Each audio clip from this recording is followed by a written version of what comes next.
دوسری مخلوقات کے لیے رہنے کے قابل بناتا ہے. یہ ساری چیزیں اور ایک ہی اقتدار، ایک نظم اس بات کے اوپر گواہی دینے والا ہے کہ ساری کائنات کا جو کچھ ہم دیکھتے ہیں ایک ہی مقتدر اعلیٰ، ایک ہی منتظم، ایک ناظم، ایک کرتا دھرتا ہو سکتا ہے. فرمایا یہ ساری باتیں ان کے سامنے آ گئی ہیں، اور یہی بات جب دلیل البرہان کے ذریعے سے ہمارے آخری نبی بیان فرماتے ہیں تو معلوم نہیں ان کی عقلوں کو کیا ہو جاتا ہے، پردے پڑ جاتے ہیں، پتھر پڑتے ہیں ان کے اوپر، اور یہ انکار کرنے لگتے ہیں. کہتے ہیں تمہاری بات غلط ہے، بات دادا سے ہم نے جو سنا ہے، جو دنیا کی ریت ہے وہ تو یہ ہے کہ وہ آسمان والا ضرور ہے، لیکن اور بھی تو ہے جو مشکلوں کو دور کرتے ہیں، مصیبتوں کو ہٹاتے ہیں، جو مشکل کشا ہیں، جو غور پر دستگیر ہے، جو بندہ پرور بندہ نوازی کرتے ہیں. تو یہ تم نے کیسے بنا دیا؟ اور اس کے بعد ترتیب میں اتنے آگے بڑھ جاتے ہیں کہ یہ کہتے ہیں کہ اگر تم کو عذاب لانا ہے تو عذاب لاؤ، مدت ہو گئی ہے یہی سنتے سنتے کہ ہم لوگ غلطی پہ ہیں، ہم مشرک ہیں، ہم پر مار پڑے گی اس آسمان والے کی، لیکن وہ جو عذاب کا ڈراوا دیا جا رہا ہے اور وہ جو عذاب کا جہاز اس کے لیے تو اعلان کیا جاتا ہے کہ وہ لنگر انداز ہونے والا ہے، وہ لنگر انداز کیوں نہیں بنا؟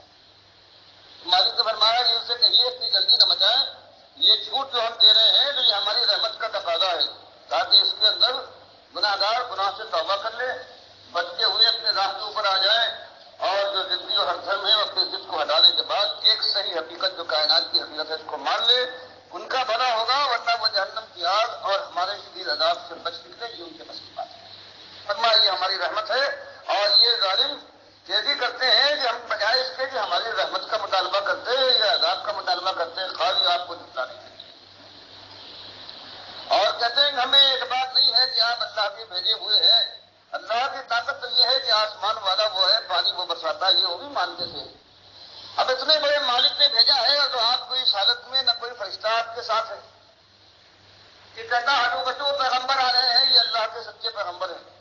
نہ آپ کے پاس اور کوئی چیز ہے، نہ خزانے ہیں آپ کے پاس، نہ آپ کی ایک کہ آپ بات کہیں وہ پوری ہو جائے. ہماری طرح کے انسان ہیں، کھانے پینے کی حاجتیں ہیں، کمانے کے لیے بازاروں میں دیکھے جاتے ہیں، زمین میں چلتے پھرتے ہیں، آخر یہ کیسے نجی ہو سکتے ہیں؟ مالک نے ان باتوں کا جواب اس طرح سے دیا ہے یہ تو ایسے لوگ سرفرے ہیں، دلیل اور برہان سے ماننے والے نہیں ہیں، یہ ضدی ہیں، ایک بات طے کر چکے ہیں کہ اللہ کے ایک مالک کی خدائی نہیں مانیں گے ورنہ ان کی خدائی خاک میں مل جائے گی. یہ سب کچھ سمجھ کر انہوں نے ایک منصوبہ بنایا ہے، اس لیے آپ ان کے پیچھے نہ پڑیے. میں اتنی بات کہہ دیجیے کہ ہوشیار رہو، اللہ کا عذاب انتہائی شدید ہے. جب وہ اپنا ہاتھ بڑھائے گا تو اس کی مٹھی سے کوئی نکل کے باہر ہو جائے، یہ ممکن نہیں ہے. اور باقی یہ تمہارے مطالبے ہیں کوئی نشانی دکھاؤ، نشانی دکھاؤ، یہ نشانی کوئی کم ہے. یہ اشارہ فرمایا جا رہا ہے زمین اور آسمان کو دیکھو، اس نظام کو دیکھو، اس میں کہیں کوئی خامی کہیں کمی دیکھتے ہو تو جو ایسا نظام ہو تو اس کا نازم ہونا چاہیے. تو جو ملحد کہتے ہیں کہ نہیں اتفاقات ہے، رد کر دیا گیا، یہ ملحد یہ خود ایسے ظالم لوگ ہیں جن کے اب سے بالکل کھورے ہیں، ورنہ اتفاقات پر کہیں یہ نظم چلتا ہے.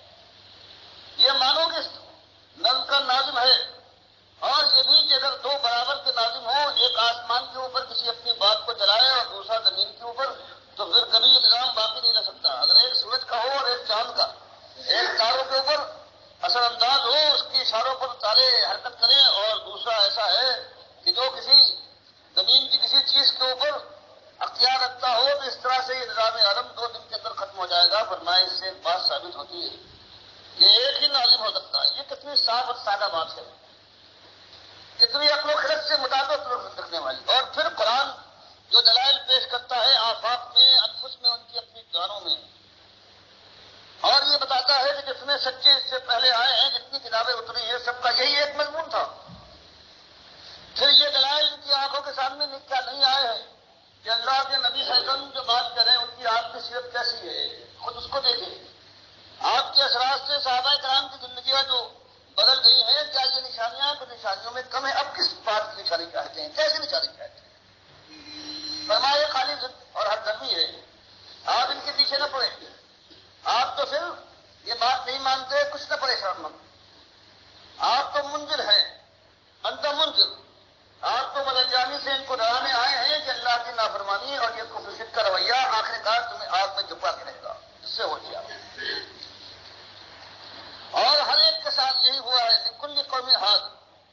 یہ تو راہ دکھانے کے لیے رہنما ہر قوم میں اللہ نے بھیجے ہیں، اور ہر رہنما کے ساتھ ان ظالموں نے، اس کی قوم کے لوگوں نے یہی سلوک کیا ہے. اس لیے غم نہ کھائیے اور صبر کے ساتھ، استقلال کے ساتھ اس دور کو جھیل جائیے. یہ کل کا اس سے پہلے کا یہ معاملہ تھا، اور مالک اب ان کو ہوشیار کرتا ہے کہ یہ سمجھتے رہیے، یہ نہیں سمجھ لیں کہ جس کے معاملے میں یہ ظلم کر رہے ہیں اس کو ان کی خبر ہے. ایک ایک رتی برابر ہر چیز کی اس کو خبر ہے، اور وہ دانا و بینا ہے اور خبیر و علیم ہے. اب اس کا ذکر فرمایا گیا کہ اس کے پاس سب کچھ سارا ریکارڈ موجود ہے، اور وہ ایک دن سمجھ کے رہے گا، فیصلہ کر کے رہے گا. آج جو آپ نے کہا ہے اللہ، فرمایا اللہ ہی وہ ذات ہے یعلم، جو جانتا ہے ما تحمل کل انثی، کہ ہر مادہ نے اپنے پیٹ میں کیا حمل اٹھایا ہے، کیا بوجھ اٹھائے پھرتی ہے. فرمایا اس کا عالم یہ ہے، اس کے علم کے عالم. اور وما تغیض الارحام وما تزداد، اور رحم مادر میں جو کمی کبھی آ جاتی ہے وہ بھی اس کے علم میں ہے. وما تزداد، اور کتنا رحم مادر بڑھتا ہے وہ بھی اس کو خبر ہے. وکل شیء عنده بمقدار، صرف خبر ہی نہیں بلکہ ہر اندازے کو اس نے خود مقرر کیا ہے. اس کے پاس ہر چیز کا ایک اندازہ، ایک مقدار ہے، یہ خود اس کا کرتا دھرتا، یہ اس کے اپنے فیصلے کی بات ہی ہوتا ہے. عالم الغیب، چھپی ہوئی باتوں کا جاننے والا، وہ شہادہ اور کھلی ہوئی باتوں کا الکبیر، وہی تو ایک بڑا ہے. المتعال، عالی مقام وہی ہے، باقی سب اس سے چھوٹے ہیں، سب اس سے درجے ہیں. اس کے علم کا یہ عالم ہے. سواء منکم من اسر القول، تم میں چاہے کوئی ایسا آدمی ہو جو سر اور رازداری کے ساتھ کوئی بات کہے، ومن جہر بھی، یا کوئی شخص آواز کے ساتھ، اعلان کے ساتھ کوئی بات کہے، اس کو خبر ہے. ومن ہوا مستخفی، اور وہ شخص کے جو چھپ کر چلے باللیل، جو وہ چھپ جائے رات کے اندھیرے میں کسی جگہ پر، کسی اوٹ میں، فرمایا اس کی بھی خبر ہے. وسارب بالنہار، اور جو چلنے والا ہے دن کو، بتایا گیا ہر چیز کی، ہر وقت، ہر موقع پر، ہر لمحے اس کو خبر ہے. وہ باخبر ذات ہے، علی وہ خبیر ذات ہے. تو تمہاری ساری حرکتیں اس کی نگاہ میں ہیں. اس لیے ہوشیاری کے ساتھ اپنے انجام سے ہوشیار ہو کر اگلے قدم بڑھاؤ. ایسا نہ ہو کہ ایسے پکڑے جاؤ کہ پھر رستگاری کی کوئی راہ نہیں ہے. لہو وقت بعد صرف یہی نہیں ہے کہ وہ جانتا ہے، اس نے پہرے بھی لگا دیے آگے پیچھے، ممبئی نہیں رہی، آگے سے بھی انسان تھے، وہ من خلف ہی، اس کے پیچھے سے بھی جو پیچھے کا پیچھا کرنے والے، ساتھ رہنے والے ہیں. یا بدونہ ہو، جو مستقبی کے ساتھ دیکھ بھال کرتے ہیں اس کی، من امر اللہ، اللہ کے حکم سے نگرانی کرتے ہیں. ہر وقت کیا کہتا ہے، کیا کہتا ہے، کیا کرتا ہے. فرمایا یہ ایسی چیز ہے، ایسے علم و خبیر سے تمہارا واسطہ ہے. اور پھر تم نے یہ روش اختیار کر رکھی ہے کہ ایک ہی کائنات کی جو غرض ہے کہ اللہ کو اکیلا مان کر اس کی بندگی کی جائے، اسی غرض کو تم نے تلپٹ کر ڈالا ہے. جس کے لیے اس نے یہ کائنات بنائی ہے، جس ایک کام اور امتحان کے لیے کائنات بنائی ہے، یہ نہیں تھی اس سے پہلے. تم نے اسی ایک اپنے مقصد کو فراموش کر دیا ہے.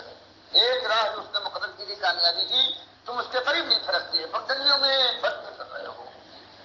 یاد رکھو کہ اس کی پکڑ انتہائی شدید ہے، اور اس کے علم کا یہ عالم ہے کہ ہر چیز، ہر عمل جو کوئی نہیں کرتا ہے، کسی حالت میں کرتا ہے، اس سے وہ باخبر ہے. اور صرف باخبر نہیں بلکہ اس کے مقرر کیے ہوئے اس کے اوپر تعینات ہے، جو ایک ایک بات کو لکھتے رہتے ہیں. فرمایا خالی تمناؤں اور آرزوؤں سے کوئی بات نہیں بنتی. بات سمجھ میں آ جائے پھر اس کے بعد اقدام ہونا چاہیے، عمل ہونا چاہیے. مالک کا یہ قاعدہ ہے کہ جب تک کوئی شخص سمجھ کر یا کوئی قوم ایک بات کو جان بوجھ کر پھر اقدام نہیں کرتی، عمل کے لیے کوئی آگے نہیں بڑھتی، تو اس وقت کوئی تبدیلی پروردگار نہیں لاتا. فرمایا اللہ کا حال ہے لا یغیر ما بقوم، یہ تبدیل نہیں فرماتا کسی چیز کو جو کسی قوم کے اندر موجود ہو. اس کی سربراہی بھی ہو سکتی ہے، کامیابی بھی، طاقت اقتدار بھی، اور مفلسی اور غربت بھی، غلامی اور رسوائی بھی، دونوں طریقے ہیں. فرمایا مالک ان کو، ان دونوں حالتوں کو نہیں بدلتا، حتیٰ جب تک کہ یغیروا ما بانفسہم، جب تک وہ اپنے نفسوں اور اپنی جانوں کو نہ بدلتے. یہ قاعدہ بتا دیا گیا کہ ظالم قوم ہے، اگر ظلم کے اوپر جمی رہے گی تو اس کے بعد پھر یہ موقع ہے اور پھر اس کا اندیشہ ہے کہ اللہ کا عذاب اسے دبوچ لے.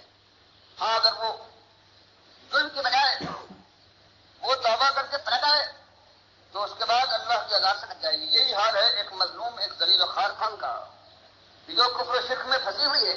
اللہ نے اسے برباد کیا ہے.